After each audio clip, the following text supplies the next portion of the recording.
안녕하십니까. 저는 서울대학교 최무림입니다. 저는 유전학, 특히 의학 유전학을 전공하는 사람이고요. 그래서 오늘 DNA에 새겨진 우리의 건강정보 읽어내기라는 제목으로 강의를 하려고 합니다. 강의의 목표는 유전학이 무엇인가, 유전학적으로 생각하기, 즉 유전학의 어떤 개념에 대해서 말씀을 드릴 거고요. 그 다음에 저희가 연구하는 질병 유전학 학자들이 지금까지 밝혀낸 것들, 그리고 밝혀내야 할 것들에 대해서 말씀을 드리려고 합니다.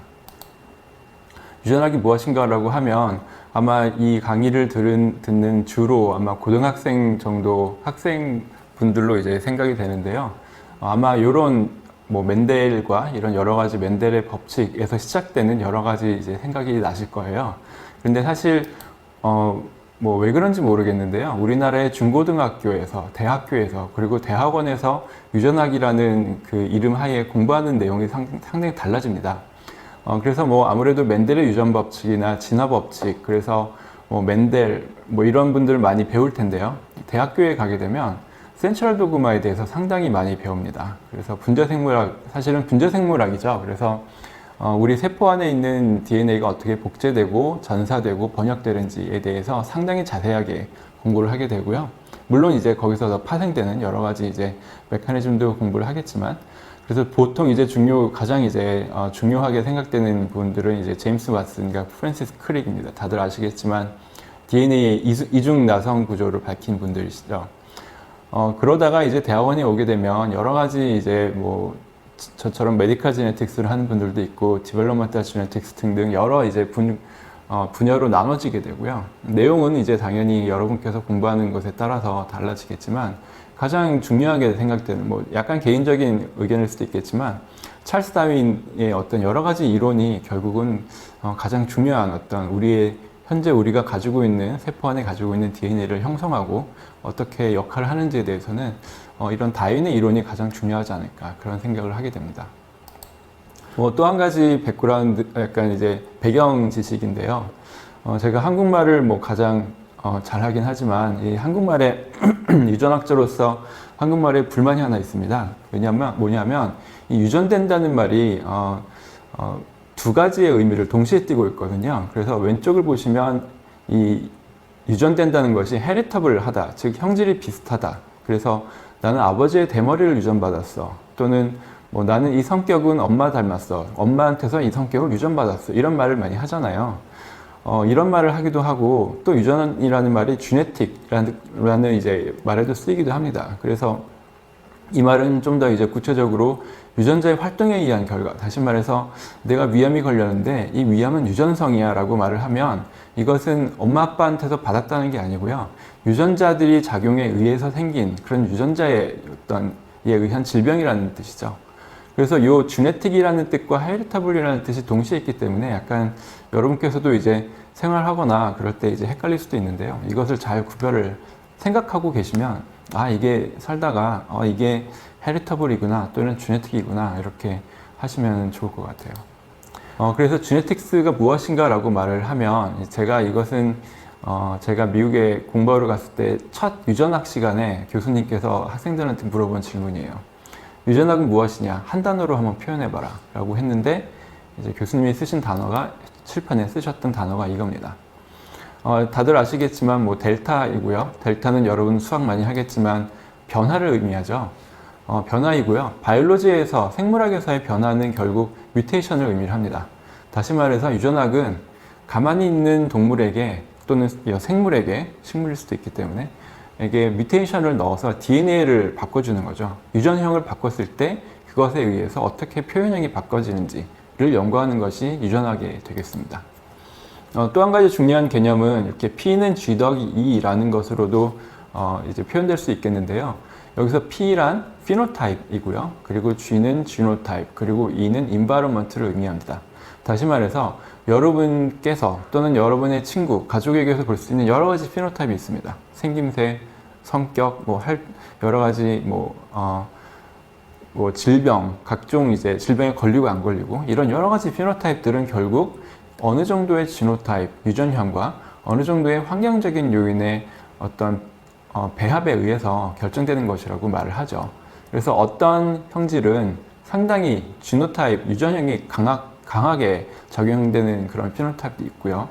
예를 들어서 머리 색깔, 피부 색깔, 뭐 이런 것들은 상당히, 또는 이제 제가 좀 이따 말씀드리겠지만 유전자 돌연변이 하나 때문에 생기는 여러 가지 질병들, 이런 희귀 질환들, 그런 것들은 환경에 상관없이 거의 100% 지노타입에 의해서 결정이 됩니다.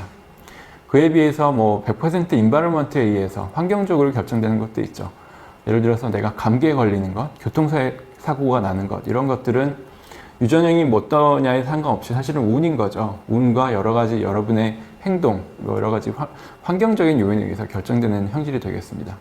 그렇지만 상당히 많은 여러 가지 형질들, 뭐 예를 들어서 우리의 어떤 정신적인 상태라든지 또는 치매 이런 것도 마찬가지고요. 또는 여러 가지 질병들, 당뇨병, 혈압 이런 것들은 어느 정도의 지노타입, 어느 정도의 인바이러먼트의 컨비네이션에 의해서 생긴다라는 것을 알아두시면 좋겠습니다. 그리고 유전학의 접근법이에요. 그래서 예를 들어서 비교용으로 지금 생화학자들 그리고 세포생물학자들을 보여드리는데요. 물론 이것은 이제 제가 다른 분야의 다른 연구자분들을 너무 이제 간단하게 말씀드린 걸 수도 있는데, 뭐 생화학자 같은 분들은 만약에 나는 어떤 단백질이 알고 싶어 그러면은 이제 아주 전통적으로 세포나 어떤 조직에게서 단백질을 분리해서 이것이 어떻게 활동하는지를 이제 여러 가지 방법으로 실험을 합니다. 세포생물을 하시는 분들은 이제 세포를 잘 관찰하신 다음에 내가 관심 있어 하는 이 유전자의 단백질이 어떻게 이동하는지, 그리고 다른 단백질과 어떻게 서로 이제 상대적으로 이제 분포하는지, 뭐 이런 연구를 합니다. 그에 비해서 유전학자들은 일단 우리가 연구하고 싶은 어떤 대상이 있으면 먼저 죽이고 보는 거죠. 그래서 여러 가지 대상이 있습니다. 그래서 이런 생쥐, 물고기, 닭, 개구리, 파리, 세포 등등도 있고요. 그리고 사람도 있습니다. 그래서 여러 가지 여기 이 중에서도 특히 이제 물고기라든지 생쥐 그리고 파리 이런 것들은 우리가 마음대로 유전자를 지울 수도 있고 또는 이제 유전자를 더할 수도 있고 그래요. 그리고 이제 관심 있는 두 마리의 어떤 형질이 신기한 그런 동물이 있으면 서로 이제 교배도 시키고요. 근데 이제 사람도 당연히 유전학 연구의 대상입니다. 하지만 이런 동물들과 다른 것은 윤리적인 문제 때문에 인간은 우리가 마음대로 실험을 할 수가 없죠. 저 사람하고 상당히 재밌는 형질이 있는데 두 사람을 결혼시키면 어떻게 될까? 이런 생각은 하면 안 되겠죠. 그렇기 때문에 휴먼 지네틱스, 즉 이제 인간 유전학 또는 지금 제가 하는 이제 의학 유전학 이런 것들은 다른 어떤 모델을 가지고 하는 동물 모델을 가지고 연구하는 것과는 상당히 다른 어프로치를 띌 수밖에 없게 됩니다. 그래서 유전학도 상당히 여러 가지 분야가 있는데요. 그 중에서 몇 가지만 설명을 드리면, 이볼루셔널 지네틱스는 이름대로 이제 어떻게 진화를 하는 데 있어서 DNA 시퀀스의 변화가 어떻게 영향을 미칠 수 있는지에 대해서 연구를 하는 분야이고요. 디벨로먼탈 지네틱스는 아기가 엄마 몸속에서 자라나게 되겠죠. 그런데 어떤 DNA 변화에 의해서 예를 들어서 돌연변이가 생겼을 때 어떠한 문제가 생길 수 있는지 그런 연구를 하는 것이 디벨로먼탈 지네틱스입니다. 파퓰레이션 지네틱스는 그림처럼 한국인과 일본인, 한국인과 중국인 또는 인도인 이런 민족과를 보고서 민족 간에 어떤 DNA의 변화가 있을 때 어떤 형질이 나타나는지, 그것이 집단적으로 어떤 영향을 미칠 수 있는지를 연구하는 학문이 되겠습니다. 그리고 메디컬 지네틱스는 이제 질병을 연구하는 것이죠. 어떤 DNA 변화가 어떤 질병을 일으킬 수 있을지, 또는 반대로 어떤 질병을 좀 더 방어하게 할 수 있는지, 이런 것들을 연구하는 학문이 되겠습니다. 이거는 상당히 기초적인 내용일 수도 있는데요. 다시 한번 이제 여러분의 주의를 환기시켜 드리기 위해서 책이 있어요. 책은 종이로 만들어져 있죠. 그런데 마치 유전 정보도 DNA라는 물질로 만들어져 있습니다. DNA는 그렇기 때문에 특정 어떤 의미를 갖고 있는 건 아니고요. 마치 책을 종이로 만들었다 하는 것처럼 DNA라는 어떤 화학 물질로 만들어졌다는 것으로 이해하면 되겠고요. 책에 있는 글자가 이제 정보 전달의 매개가 되는 것처럼 유전 정보의 염기 서열 ACGT로 되어 있는 서열이 이제 의미를 전달하는 것입니다. 그래서 전체적으로 책을 한 권을 읽으면 한 권의 저자의 아이디어가 이제 우리한테 전해지는 것이죠. 그런 것처럼 한 사람의 유전체에는 개인의 모든 유전 정보가 담겨 있습니다. 사람들이 유전체를 다 해독해 보니까 한 30억 개의 ACTG, 염기서열로 되어 있다. 이건 다 잘 아실 거고요. 그렇다면 책에 여러 권이 있어요. 그렇다면은 이 다른 글자의 조합들이 각각 다른 주제를 전달하죠. 그런 것처럼 사람마다 다른 염기서열 번뇌들의 조합이 있고요. 이것들이 각각 다른 개인을 형성하게 됩니다. 그래서 이 중에서도 제가 특히 말씀드리고 싶은 것은 이런 염기서열, ACGT로 되어 있는 우리의 어떤 유전 정보를 우리는 이런 유전 정보가 어떻게 변환이 되어서 우리가 볼 수 있는 여러 가지 사람의 형질로 나타나는지를 연구하는 것이 지네틱스라고 계속 말씀을 드렸죠. 그래서 이것을 지노타입 그리고 이것을 피노타입이라고 말을 합니다. 그렇기 때문에 저희 같은 이제 유전학자들이 당면한 가장 큰 첫 번째 문제는 어떻게 지노타입과 피노타입을 획득하느냐, 이 정보를 획득해서 두 개를 연관 분석을 할 수 있는가가 되겠죠. 그래서 지노타입은 보통 우리가 특히 최근 10년간은 넥스트 제너레이션 시퀀싱이라는 기법을 가지고 있는 여러 가지 기계들을 이용해서 우리가 DNA를 아주 빠르게 그리고 효율적으로 읽어내고 있습니다. 그래서 넥스트 제너레이션 시퀀싱은 또 다른 분야입니다. 그래서 이것도 상당히 중요하지만 제 오늘 강의에서는 다루지 않겠지만 공부하시면 상당히 재밌는 것들이 많이 나올 거고요. 그리고 피노타입은 저희는 아무래도 이제 질병에 관한 얘기를 계속 할 거기 때문에 여러 가지 피노타입은 이제 병원에서 여러 이제 임상 교수님들하고 연구를 하면서 같이 얻게 됩니다. 그래서 이제 질병을 저희는 이제 물론 여러분께서 질병에 대해서 생각하면 여러 가지 이제 과들이 있잖아요. 그런 과들에게서 나올 수 있는 여러 가지 질병을 생각할 수 있겠지만 유전학자들은 아주 간단하게 나눈다면 이렇게 세 가지로 나누게 됩니다. 그래서 희귀질환, 그리고 커먼 컴플렉스 디지즈, 다시 말해서 만성질환, 그리고 소매틱 디지즈, 다시 말해서 여러 가지 암을 비롯한 그런 질환들이 되겠고요.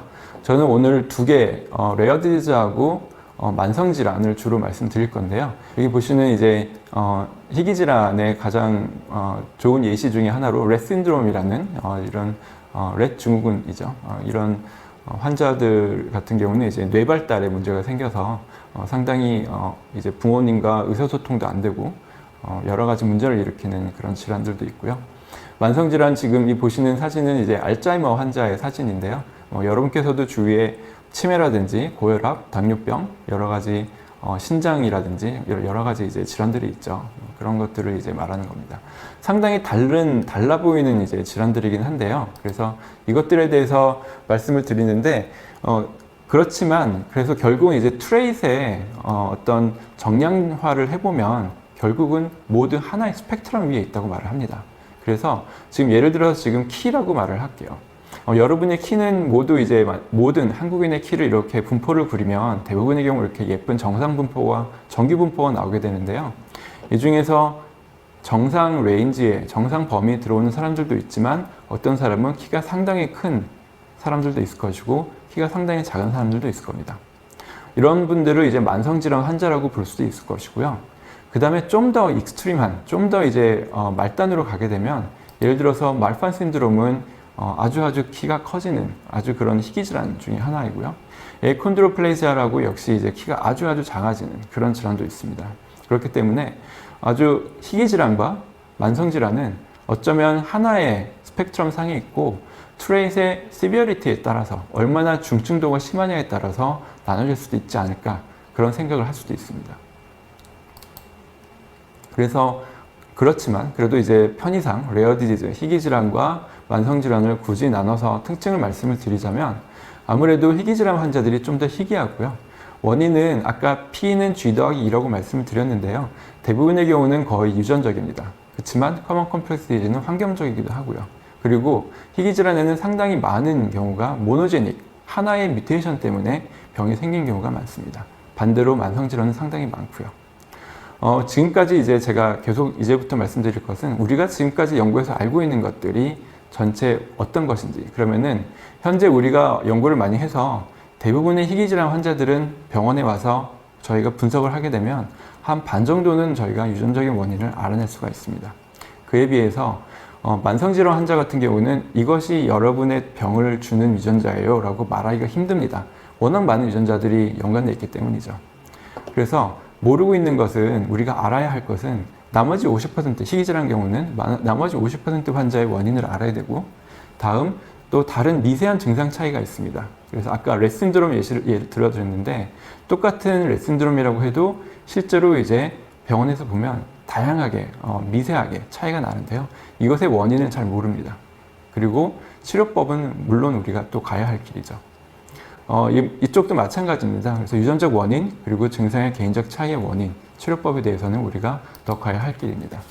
그래서 희귀질환 같은 경우는 1989년에 아주 옛날이죠. 처음에 시스틱 파이브로시스라는 희귀질환의 돌연변이가 처음으로 밝혀졌고 그것이 유전체에서 어디 위치해 있는지가 알려졌습니다.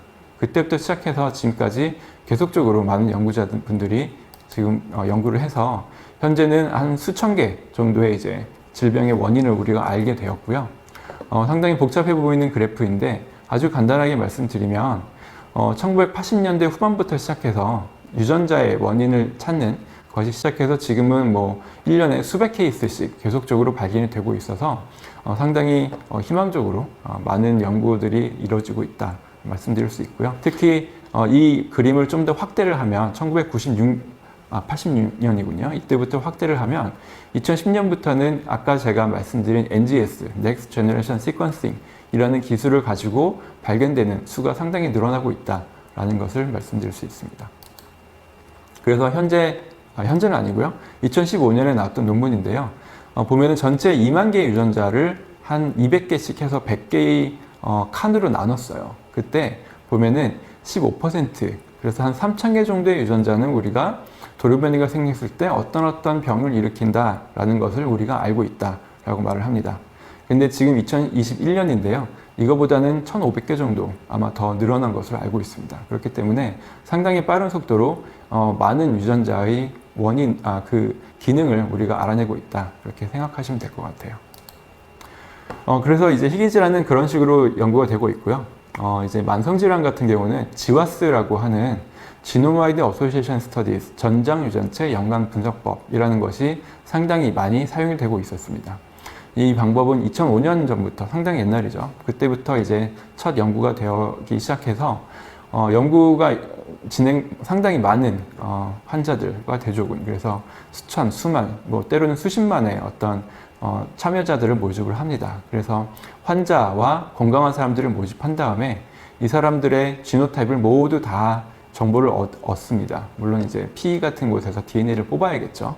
그 다음에 각각 유전 정보마다 이 변이는 환자들이 더 많이 갖고 있니? 아니면 대조군이 더 많이 갖고 있니? 아니면 두 그룹 사이에 별 차이가 없니? 등등을 통해서 여러 가지 통계적인 분석을 하게 됩니다. 그렇게 되면은 이렇게 이것이 이제 대표적인 GWAS라는 연구를 통해서 나온 결과 그림인데요. 이 맨하탄 플랫이라고 말을 해요. 그 이유는 말씀드릴 텐데요.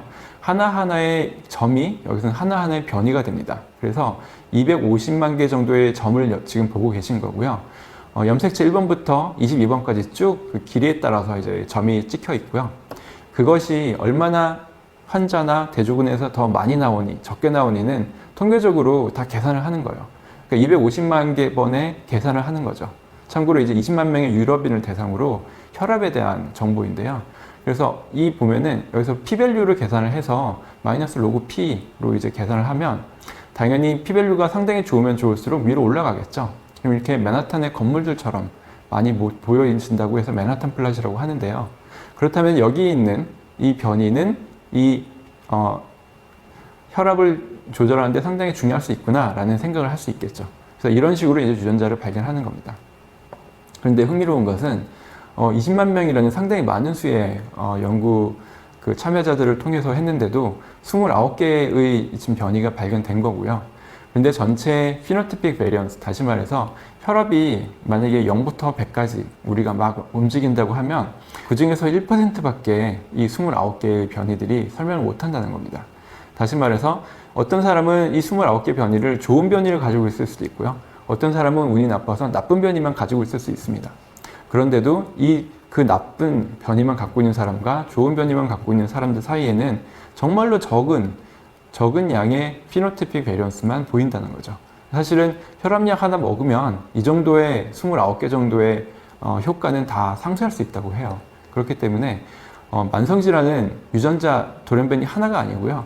가장 가장 이제 파워가 센 29개를 해도 상당히 좀 좋지 않은, 상당히 좀 효율이 떨어지는 그런 분석이 되겠습니다. 그렇다면 제가 지금까지 온 것을 말씀드리는데요. 이제부터는 이제 어떻게 연구를 해서 뭐 에메랄드 성에 갈 수 있을지에 대해서 말씀을 드리겠습니다. 먼저 희귀질환 쪽인데요.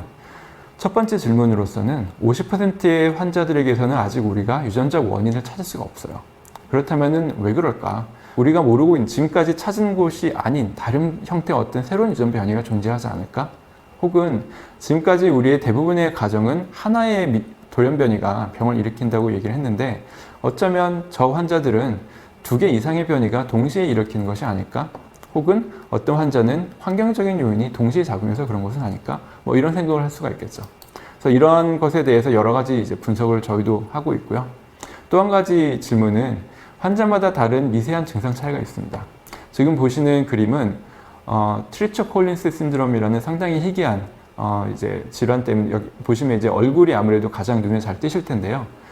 이런 그 소말리아의 이제 아프리카 사람들의 이제 가족인데요. 보시면 엄마가 돌연변이를 가지고 있고요. 그 돌연변이를 3명의 딸에게 똑같이 나눠줬습니다. 그런데 얼굴을 딱 보면 아시겠지만 어머니는 상당히 정상처럼 보이기도 해요. 돌연변이가 있는데도. 그에 비해서 세 딸은 보면은 막내딸로 가면 갈수록 그 얼굴의 어떤 형태가 상당히 지금 환자의 어떤 전형적인 그 특징을 보이고 있습니다. 그렇기 때문에 이런 현상은 왜 일어나는지, 돌연변이 자체가 좀 달라지는지, 근데 사실은 이 경우는 그렇지는 않겠죠. 똑같은 돌연변이를 가지고 있을 테니까요. 그렇다면은 이 30억 개의 그 유전체가 다 있기 때문에 하나의 변이 말고 다른 또 변이들이 도움을 주거나 또는 방해를 하지 않을까? 이런 생각도 할 수 있을 것이고요. 제가 오늘은 말씀 안 드리겠지만 후성 유전체적으로 어떤 그 변이가 있을 때 그 변이의 발현을 또 조절하는 것이 사람마다 다르지 않을까? 또 역시 어떤 환경적인 문제가 있지 않을까? 뭐 이런 것도 상당히 중요한 문제가 되고 있습니다. 이제 커먼 디지즈, 만성질환 같은 경우는 여러 가지 유전적 원인을 아까 제가 말씀드린 대로 상당히 많이 찾았습니다. 그래서 지금 보시는 것은 상당히 최근에 이제 당뇨병의 연구인데요. 140만 명의 대상자를 해서 뭐 300개의 유전자위를 또 새로 찾았습니다. 그래서 이렇게 계속적으로 유전자를 찾고 있습니다. 그래서 대규모로 이제 환적은 대조군 모집과 분석을 하고 있고요. 또 이제 저희 그룹도 마찬가지고 다른 여러 그룹에서는 DNA만 보지 말자, RNA나 단백질 변화도 같이 보자, 그런 시도도 가능하고요.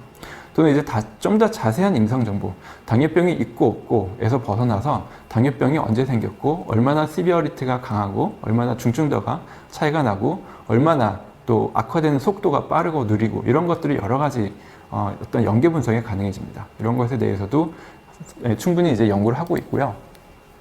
또 한 가지 저희 그 유전학자들에게 많은 도움을 주고 있는 것이 최근에 나온 개념인데 폴리제닉 리스크 스코어라고 합니다. 그래서 다원 유전자성 위험 점수라고 하고 PRS라고 줄여서 하는데요. 제가 아까 지와스 분석을 설명드릴 때 약간 실망적인 얘기를 드렸지만 사실은 그렇기도 하지만 여러 가지 장점이 있는 분석이거든요. 그 장점 중에 하나가 지와스를 통해서 PRS 계산을 할 수 있으니까 그렇습니다. 제가 아까 어떤 사람은 29개의 혈압 변이를 다 갖고 있는 사람도 있을 수 있고 하나도 안 갖고 있는 사람도 있을 수 있다고 말씀드렸잖아요. 그 말은 다시 말해서 개인적으로 보게 되면 사람마다 우리가 점수를 매길 수 있다는 거예요. 그래서 이 사람은 29개의 안 좋은 변이를 다 갖고 있는 사람이 될 수 있고요. 예를 들어서 반대로 이쪽 사람들은 29개의 안 좋은 변이를 하나도 안 갖고 있는 사람도 있을 수 있습니다. 그래서 이런 식으로 이제 우리가 랭킹을 매길 수 있다면 사람마다 너는 나중에 고혈압이 생길 수 있겠다. 너는 고혈압이 안 생길 가능성이 떨어지겠다. 이런 식으로 예측이 가능할 겁니다. 그래서 실제로 어떠한 분석을 하고 있냐면 최근에 보고된 연구인데요. 여기는 이제 BMI 잘 아시죠? 그 다음에 체중 그리고 오베시티, 그러니까 이제 비만도 등을 통해서 등을 아까처럼 사람들의 여러 가지 어떤 형질이 있는데요. 이것을 폴리제닉 리스크 스코어로 우리가 데사일, 다시 말해서 10개의 클래스로 나눠서 해봤더니 PRS 스코어가 가장 안 좋은 사람들은 실제로 BMI도 안 좋고 체중도 높고 더 비만할 가능성이 높다. 사실은 뭐 비슷한 형질이긴 하죠. 그래서 중요한 것은 상당히 잘 예측을 해준다라는 것입니다. 그래서 심지어는 이 사람들이 아기 때 데이터를 보게 되면 아기 때부터 이미 어느 정도 결정이 되어 있다는 것을 볼 수가 있어요. 다시 말해서 지금 얼마나 이제 현실적으로 될지는 빨리 될지 모르겠지만 아기가 태어났을 때 아기의 DNA를 뽑아서 PRS 분석을 하게 되면 너는 나중에 어느 정도 비만도가 어느 정도가 되겠다, 뭐 몸무게가 어느 정도가 되겠다를 어느 정도 예측이 가능하다라는 겁니다. 이것을 이제 물론 질병에 적용하는 것은 좀 더 어려운 일이 되겠지만 뭐 이런 식으로 상당히 희망적인 연구들이 나오고 있습니다. 제가 지금까지 말씀드린 내용을 요약을 하자면 유전학은 우리의 유전 정보가 어떻게 표현형으로 발현되는지를 이해하는 학문이고요. 그리고 실제로 여러 가지 질환에 대한 유전 연구가 이루어지고 있고 당연히 더 많이 이루어져야겠죠. 이와 함께 새로 저희가 이제 가지고 있는 여러 가지 숙제 중에 한두 개가 개인적인 발병도와 증상 차이의 원리를 이해할 필요가 있고요. 이를 위해서 다각도의 접근 방법과 새로운 분석 방법이 나오고 있습니다. 그래서 뭐 여전히 갈 길은 멀지만 상당히 재밌는 분야라고 생각을 하고 있습니다. 네, 감사합니다.